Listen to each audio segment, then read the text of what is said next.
Hey everyone, my name is Matt. Welcome to my shop. Today it's December 13th and this is my weekly shop update.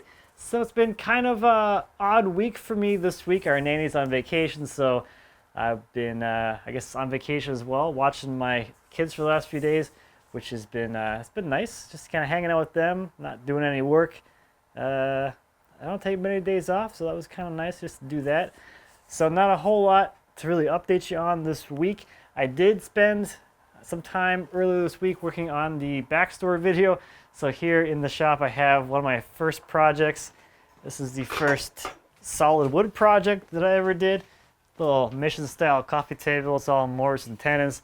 And I brought this guy back into the shop to kind of show in that video because I have like progress pictures and stuff from back then. And this is one of those first things. So that video is coming along. It is going to be pretty long, that's for sure. Anywho, my parents are in town the next couple of days. They're watching my kids today and tomorrow because Saturday is Max's second birthday, and it's kind of scary how fast that time went by. When he was born, it was right when I was setting up the bandsaw mill and getting it ready to make his first cut, and the first cut was a couple of days after he was born, so it's definitely weird and crazy how fast time goes by. That's certainly for sure.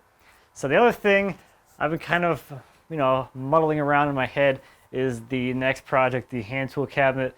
So I am going to be producing a lot of videos in the guild about the design process of the cabinet, and I'll start shooting that I think next week. This week I kind of just sat around, looked at some pictures, try to get some inspiration and get those videos planned out so I can shoot them as efficiently as possible. But I think I finally decided on the species of wood that I'm going to use for the cabinet. I've been kicking around a couple of ideas, and that's how life goes, I guess. I knew for sure that I want to have crotch figure for the panels, of course. So it was deciding, well, what species and what boards of crotch do I want to use? And I went through thinking about maybe using the same crotch panels I use for the secretary desk. Those big cherry crotches, those would be more than big enough for a cabinet like this. I saw 3 of those boards, but I thought that maybe I would keep those for like an actual piece of furniture someday.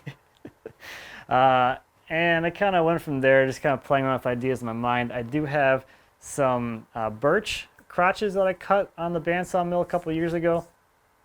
I guess almost a couple of years ago. I've decided to kind of go with, and let me show you those. So as I've been loading up the dead weight lumber onto the stack that's drying in the house, I've been going through the boards that I have, just trying to like visualize things, and this is the birch crotch. So what I think I'm going to plan on doing with this is encasing this area over here in epoxy, so you have essentially the same look as the sideboard with the the floating slab kind of look.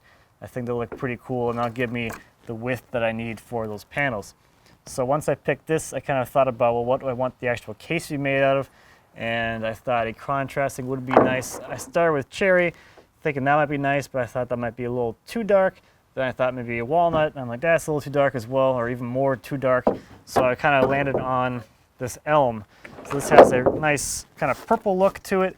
It's not super contrasty versus the birch. You pick up some of the colors from the heartwood and the birch in the elm, so I think it's going to be a really nice combo. And these boards are about 14 inches wide, so I'll be able to get the case as well as the door frames from one wide board, which will give you continuous grain on the side of the case or from the side view of the case. Not that that's a huge deal because this is just a tool cabinet, but I guess that's a nice plus. So I think that's about all I've got going on this week. Let's take a look at some viewer projects. First this week are a pair of Spalted maple slab tables by Carmel. The slabs were stabilized with Danish oil, soaking them until they wouldn't absorb any more finish. After the Danish oil cured, it was topped with spar varnish. The voids are filled with turquoise, and the bases are old Singer sewing machine bases that were powder-coated matte black. Next is a bed by George. The bed features 26 turned mahogany spindles, and the curved section of the headboard and footboard are made by laminating 7 strips of red oak, which was then dyed using a water-based dye. The rails are connected by mortise and tenon joints with bed bolts to allow for future disassembly. Next is a wooden bike by David. David's bike frame is made from laminations of walnut and ash, and there are small sections of steel tubes which he bought from a specialty bike frame building supply shop for the head tube, bottom bracket, and seat post. David says this is the first time he ever designed anything from scratch, as he didn't really have any detailed instructions or guides to go off of. David put together a little video series on his YouTube channel you can check out, and you can also find him over on Instagram. Last this week is a coffee table by Mike. Mike's been woodworking for about a year, and this coffee table was his first furniture project other than plywood shop cabinets. It's made from African mahogany and is joined with floating Morrison tenons. David detailed the whole build over on his YouTube channel. He also has a super cut of the whole build in just over 5 minutes that you can check out as well. So, let me tell you about something. So this week we're taking a look at the Slab Stitcher system. This whole thing you see here was provided to me at no expense to me by the nice folks at Slab Stitcher, and I am actually pretty excited about sharing this system with you. This is a way to inlay, the bow ties or other little butterfly type shapes into a piece of wood. And typically, I personally prefer to do these manually so I can get whatever size shape and a little bit more variety in my bow ties when I do bow ties.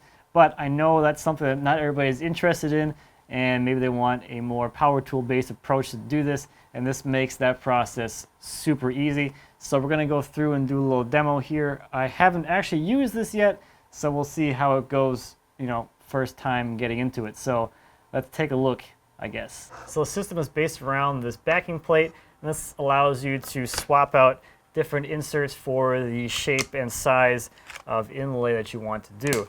And you can also get various different species and sizes for all those different inlays. So I got walnut cherry, this one here is aluminum, and this is not even like the start of the number of things you can get. I haven't even opened any of these ones, so there's a whole lot of different varieties of species and shapes that you could have. So the nice thing is that this is a system, so once you kind of get the basic thing, if you want to do a different size, a different shape, all you have to do is get the insert and you can cut whatever the new shape is that you want to cut. And these things just pop into the backer plate, and they are very, very snug. The system comes with the Porter cable style guide bushing for the bit we're going to use, and it also comes with a centering pin. I have the guide bushing in the Triton router adapter plate thingy, and it also comes with the centering pin so we can center the guide bushing in the router really easily. So the biggest part about setup is getting the router base plate and therefore the bushing concentric with the center of the spindle. So in my guide bushing video I showed that with a centering cone. This happens to be a centering pin, so I can put that pin into the collet and I can install my guide bushing into the router. Now with that pin in there, that sets the location of the base plate. So you can see all I can do now is spin it around. I can't shift around. And now I can just lock down the screws holding the base plate to the router. Now I can replace the pin with the router bit. The bit needs to be set to the thickness of the template plus the thickness of the bow tie.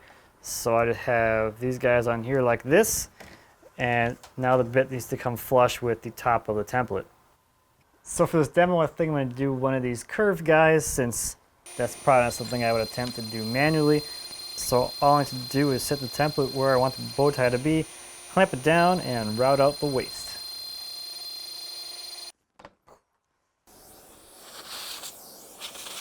So now with this one, it has these corners on it, and of course the router can't cut that. So the last thing to do here is to lay out the lines for the corners and just square them up.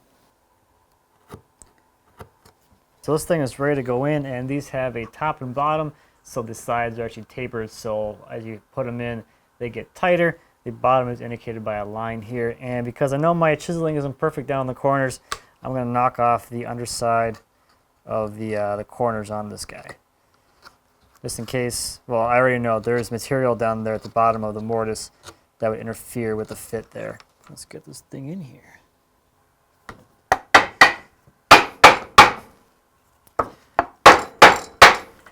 See, that's pretty good. I think if I actually spent some time doing a nice job on the corners, it'd be a little better. But hey, it's just a demo, and there it is.